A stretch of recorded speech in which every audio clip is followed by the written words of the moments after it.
Showing you today is crazy, guys. This is crazy, guys. The road is melting. Imagine asphalt bubbling because there's a hot volcano underneath that wants to get through. This is happening in Pozzuoli, in Italy, at the Supervolcano, in Naples, Campi Flegrei, and it's happening again, but it's never been that drastic before. We've had like sinkholes open up, melting holes open up in the road, and then steam coming out, especially around a dealership. But what I'm showing you today is crazy, guys. Really, really crazy. So grab a coffee and stay with me. We know the historical construction of this Bradyseism, the reconstruction at Campi Flegrei, about what happened at the Monte Nuovo when this mountain that you still see today, the crater, was erupting. That's the last eruption in 1538.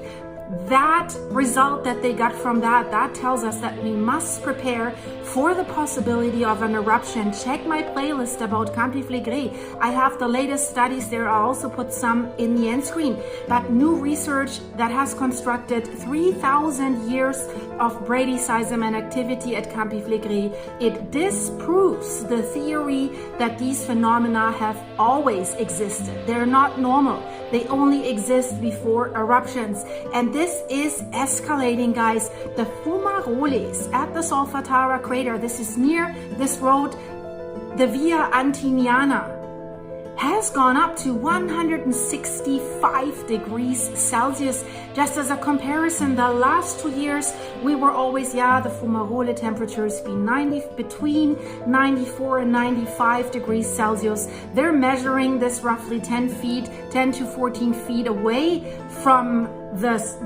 steam from these fumaroles, these hot gases that are emitted. They can't get closer. But now, 165, like at least 70 degrees more, has almost doubled. That is insane. We have accelerating earthquake swarms. We have accelerating land rise since last year, still with 1.5 centimeters.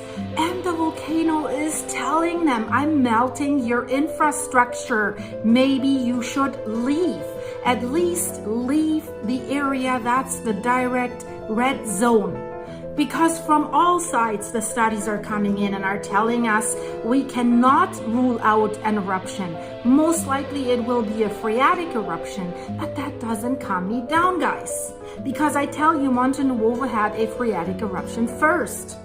And there's also not going to be enough warning time to evacuate people. So let me know in the comments. I've made a poll about this. Something unusual going on, guys. A cluster of earthquakes that is more than usual.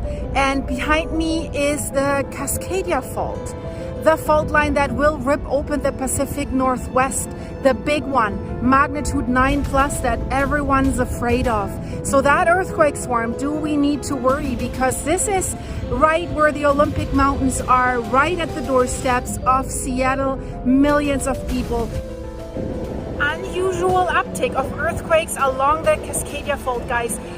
If the big one hits, then I have 8 to 15 minutes to get away from what's behind me, because I am in Pacific City along the Washington coast right now. I've been traveling through Oregon and Washington in the last few days, but where I am right now, there's the Olympic National Park, and behind that there's the Puget Sound and Seattle with millions of people, and that's where this earthquake cluster is happening. We know there's yearly events like earthquake swarms every 12 to 14 months, but is that? It's very unusual, even if it were that. But also through this yearly uptick in earthquakes that is happening, the chance for the big one to hit behind me is higher than normal. So this is something that we definitely have to look at, because it's obvious such a big cluster of quakes that is happening basically at Seattle's doorsteps. And guys, I have my two assistants with me, Rudy and Eddie, today. And I am, of course, aware. Geophysicist Stefan Burns here. Breaking news, Comet C2025 R2 Swan just underwent a significant outburst in activity, making it brighten quite dramatically. That was back on September 26th. It is still brighter than expected now today, September 28th. And well, today we just had a 6.4 M-class flare, the strongest solar flare in months now, going all the way back to June 19th. So solar activity certainly is ramping back up in solar cycle 25 maximum. And here's what's so interesting about all this. We had two nova explosions light up our night sky, causing there to be a wave of extremely highly vibrational X-ray and gamma ray light radiation. And then, well, just a few days later on September 26th, we get this outburst of activity from Comet C2025 R2 Swan. And then less than 2 days after that, from the exact same vector angle direction on the sun, we get the biggest solar flare that we've had in months, a 6.4 M-class flare that does in fact launch a coronal mass ejection out towards the Swan comet. So that is the energy progression that has been unfolding. Two nova explosions, outbursts of activity from Comet C2025 R2 Swan, and then the biggest solar flare in months. And now it's pinging back in the other direction with this coronal mass ejection that will hit Swan Comet in about a few days. This is Stefan Burns here. We are right now in the midst of a G1 geomagnetic storm that kind of came out of nowhere. The solar wind suddenly strengthened and also flipped negative, meaning that there's a strong connection right now between the magnetic field of the solar wind and Earth's magnetic field. And while this is occurring, we have the sun pushing out a bunch of new sunspots. Each of these a little magnetic eddy or vortex on the surface of the sun.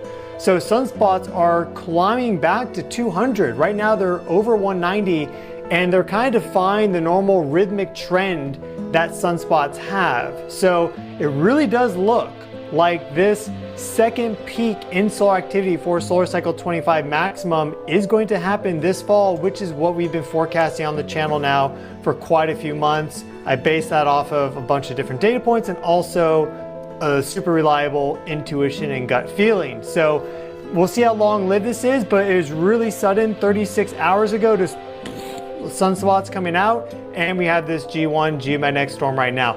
Also, at the end of the video, we'll be doing a cosmic connection meditation. Situations that are occurring right now. It's pretty significant. This is a G1 storm, though some of the smaller indices actually bumped up to G2. So the scale rating goes to 5, 1 to 5. 1 is a minor storm, 2 is a moderate storm, 3 is strong, 4 is severe, 5 is extreme. This is not an extreme storm. The last G5 storm that we had was May 2024, like definitively, because that was KP index of 9 for a long duration. That's a different scale, but we... Guys, it's Greg here, aka NY Prepper. It is Monday, September 29th, 2025, and I have an emergency alert to share with you guys. Right now it is 14:19 Eastern Time here in the United States. And we have some major breaking news coming in from the US and from Europe.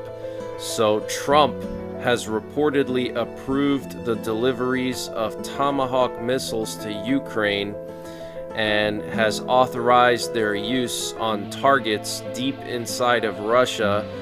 This was confirmed by Keith Kellogg on Fox News. Keith Kellogg is a former general, and he's the special envoy to Ukraine for the Trump administration. Okay, so this is very, very serious news. Also, we're hearing that Ukraine is in the middle of preparing to sign a mega deal with the United States worth $90 billion.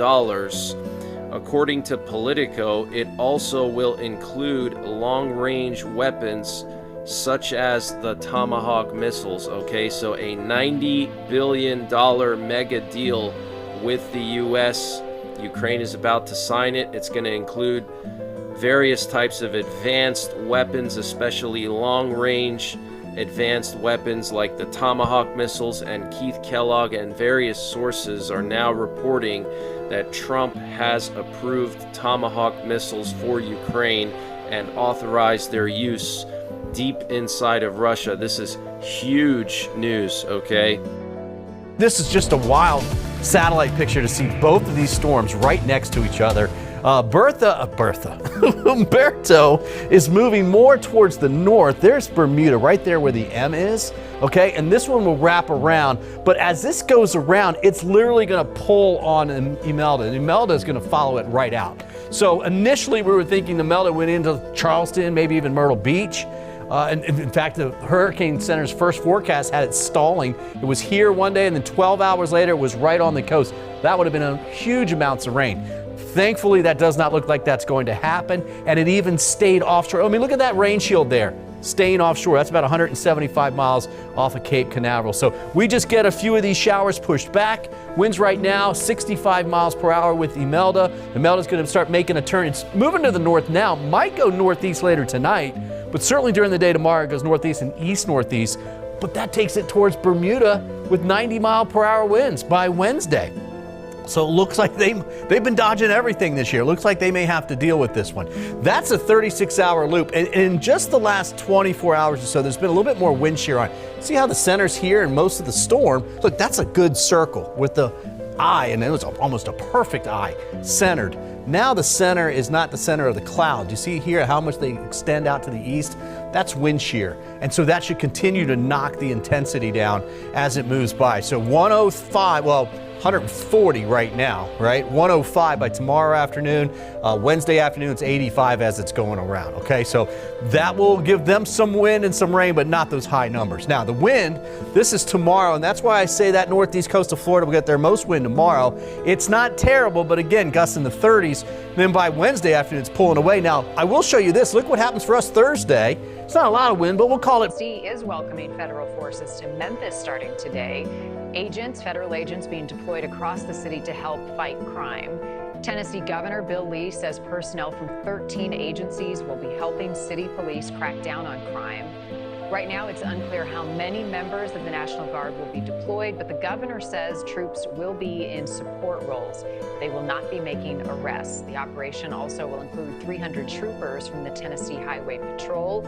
In just a little while, I'll be speaking with the Memphis City Council chairman about the effectiveness of this deployment.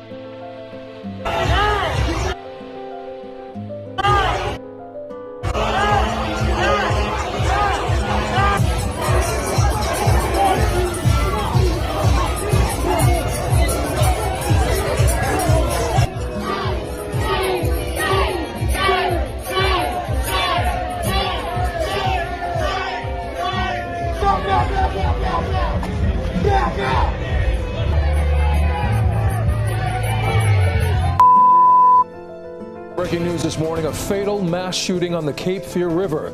It happened in the Southport yacht basin, killing 3 people and injuring at least 8 others. Police now say where people were dining outside the American Fish Company restaurant around 9:30 last night. Southport police say the shooter aboard a boat pulled up, opened fire, then sped away. Unfortunately, we do have 3 deceased at the establishment that we are dealing with right now, working the crime scene, and we have possibly 6 that are injured at local hospitals that are receiving treatment. We don't have the names and will not be releasing any names right now due to notifications that need to be made to those families. Within 30 minutes after the shooting, the U.S. Coast Guard captured the suspect who was loading the boat at a public ramp in Oak Island. Again, no names have been released. Southport Police and the SBI say they're in. And we're continuing coverage on the deadly mass shooting in Southport. Police say the shooting at a waterfront bar that killed 3 people last night was targeted. Southport Police Chief Todd Coring says that 40-year-old Nigel Edge of Oak Island acted as a, quote, lone wolf in the shooting at American Fish Company. Coring says that reports came in last night around 9:30 about a person on a boat on the Cape Fear River shooting multiple patrons at the bar. Coring says that 5 others were also injured. A magistrate's order says that Edge used a, quote, short barrel AR rifle with suppressor, folding stock, and a scope, end quote. Now take a listen to what Brunswick County Sheriff Brian Chisholm had to say following the tragic mass shooting. This is a place that I grew up, so it's a place that I hold near and dear to my heart, like many people in this room. And I want all of you in this room, I challenge you, do not let this define Southport. All right, breaking news coming out today, September 29th, 2025, as we're hearing the war with Russia and pretty much the world has escalated.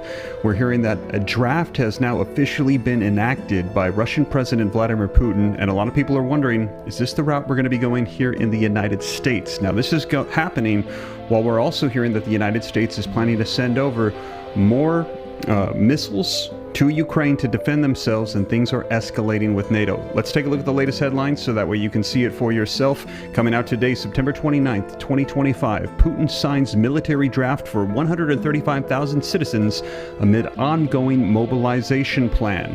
Today, 11 hours ago, Putin orders the highest fall conscription target in 9 years. Russia plans to draft 135,000 people during their autumn conscription. And if World War III erupts here in the United States, these are the first U.S. citizens who would get drafted. This has been a question on a lot of people's minds right now as we're hearing World War III global conflict being thrown around everywhere. What would likely happen since the U.S. hasn't had a draft since 1973? What would we have here in the United States? And let me know, do you think that we're going to be going that route here in the U.S.? If you think so, put yes. Area of war, Pete Hegg. In just 24 hours, there is something extremely important happening here in the United States. And that is that the Secretary of War, Pete Hegseth, is going to have a meeting where he is going to speak for about an hour with hundreds of admirals and generals from around the world. But he's going to talk about the U.S. military and what he thinks is the best way forward. Again, this is somebody that has been put into this position, but some of these generals and admirals are saying, we've been doing this for decades. You are not going to tell us how to fight for this country. But look at this right here. It says, what to know about Trump's Quantico meeting with top U.S. military officers. Well, why is it Trump's meeting? Well, just the other day, President Trump said he is going to be attending this meeting as well. And I want to show you something. Listen to this right here. Washington Post is reporting that the event will cost millions of dollars, that it raises military security concerns, and that it runs the risk of leaving top military leaders stranded. Quote, it is estimated that flying, lodging, and transporting all the military leaders, some of whom will be traveling from the Mideast, Europe, and the Indo-Pacific, will cost millions. Now, one thing I do want to point out, yes, it's going to cost millions of dollars, and some say this is not a good use of funds. Others say this is necessary to get all these generals and admirals on board, because right now there is an extreme concern that the United States is going to go to war, whether it's against Iran because they are trying to produce nuclear weapons. Is it going to be against China because China, with the help of Russia, is going to try and invade Taiwan? And that could happen anytime. Or is it the latest report that the United States and President Trump are going to bomb drug houses in Venezuela? Well, that, according to reports, is the big one. And that right there could be what many of these generals and admirals are going to come in, and for this meeting, they're going to really work out a plan.